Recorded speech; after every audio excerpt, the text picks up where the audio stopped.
We want to take you now to the White House, where President Joe Biden is delivering remarks on his administration's implementation of the American Rescue Plan.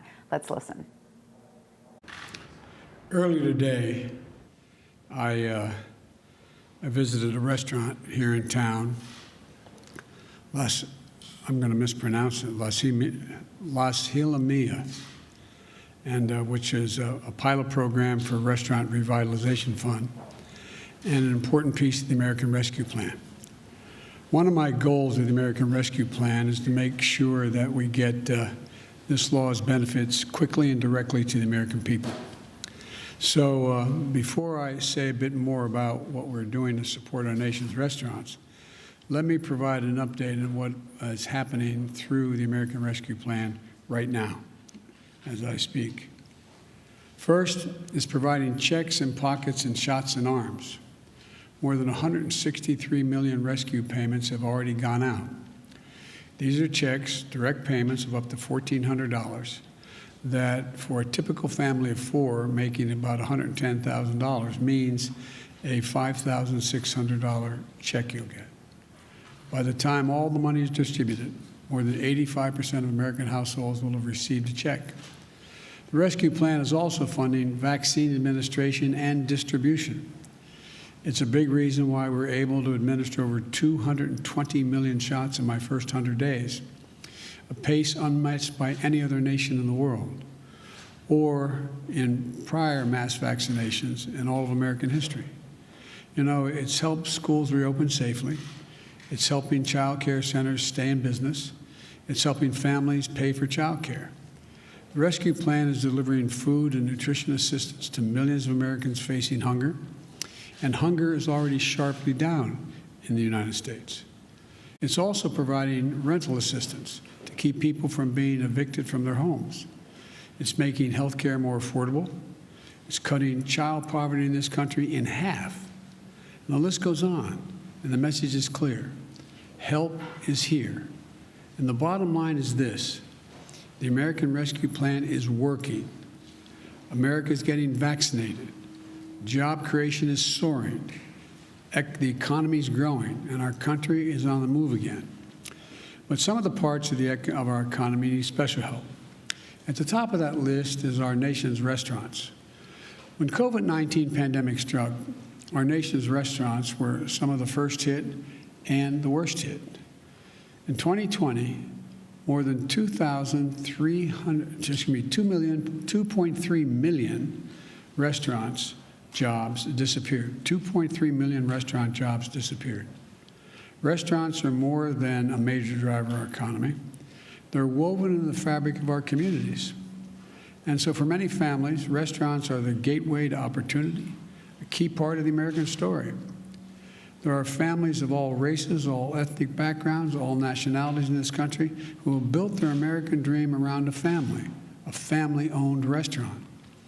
And for more workers, their own story of economic progress starts in a restaurant. In the restaurant I just visited, and Rogelio Martinez, who immigrated to this country 17 years ago, started working as a meat packer. Now he is the restaurant's lead butcher and one of its owners. For nearly 1 in 3 Americans, this is hard to believe, but for 1 in 3 Americans, a restaurant provided their first job. More than half of all Americans have worked in a restaurant at some point in their lives. Before the pandemic, restaurants and bars employed 12% of all the workers in our country. This is an industry that provided more opportunity for minority managers than any other industry in America. This is an industry where the staff feels like family and often is family. When the pandemic hit, restaurant owners and operators were resilient, creative, and generous. Almost overnight, restaurants put in place safety measures to protect their employees and to protect us. They stepped up to feed our frontline workers. They changed their menus. They transitioned to takeout and delivery so they could be serving people who depended on them. But even with the changes, many had to furlough or lay off workers or close entirely. The restaurant I visited today went from 55 employees to just 7 before it started to bounce back. Now, as we vaccinate Americans, customers are coming back. Our vaccination progress and our economic recovery is going hand in hand. As that happens, we want to make sure that our restaurants, bars, and other dining establishments can staff back up, and they can come back as well. Right now, only about a quarter of the restaurant owners expect to return to normal operations in the next 6 months. We can do much better than that with the American Rescue Plan.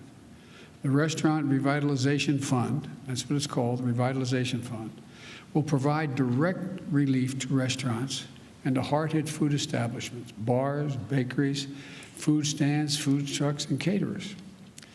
Businesses that get grants can use it to cover payroll, rent, utilities, supplies, everything they need to start, to stay open, and to reopen. We're opening the doors of this program so that restaurants all over the country can open their doors again. We started accepting applications on Monday. Today's Wednesday. We made it quick and easy to apply. Within the first 2 days, there were 186,200 applications from all 50 states for help. That's a staggering number. 97,600 of those applications came from businesses owned by women, veterans, and socioeconomically disadvantaged individuals.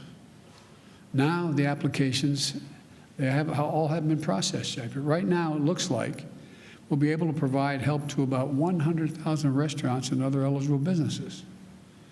We passed the American Rescue Plan. We did that. Some people said it wasn't needed. Well, this response proves them wrong. It's badly needed. About a year ago, when the first round of the Paycheck Protection Program opened up, a lot of the smallest firms saw the doors shut in their face. The law was written so that as we process these applications, the new one, that we focus first on those who were left behind by the other relief programs. And to make sure the relief is distributed fairly, we also set aside funds for the smallest restaurants, bars, food trucks, and many family-owned restaurants that haven't gotten any help to date, and they need it. That way, they don't have to compete above their weight class for these grants. 61,000, sorry for all the numbers, but they're important. 61,700 applications have come from the smaller bars and restaurants already.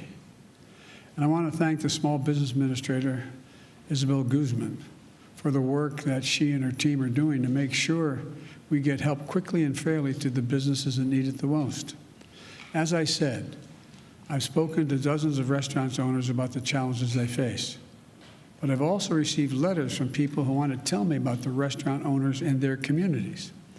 I received one letter from a man who asked me to look out for a pair of local restaurant owners who he described as, quote, the hardest working people I've ever met, end of quote.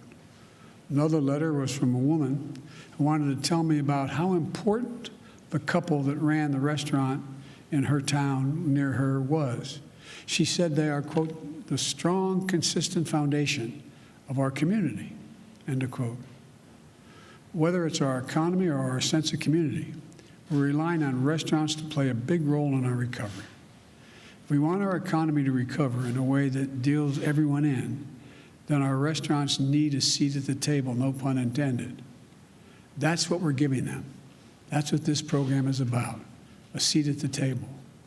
This is another example of how we're putting the American Rescue Plan to work quickly and effectively and showing the American people that their government can deliver for them again and do it without waste, that we can vaccinate this nation, that we can get our kids safely back in school, that we can get our economy back on track by helping hundreds of thousands of small businesses reopen and stay open, that we can give the people of this nation a fighting chance again. That's what this is all about. God bless you all, and may God protect our troops. Thank you. Mr. President, you're going to back a waiver of the at the WTO. Are you going to back that? Is the U.S. government? Yes, I'm talking about that later today, yes.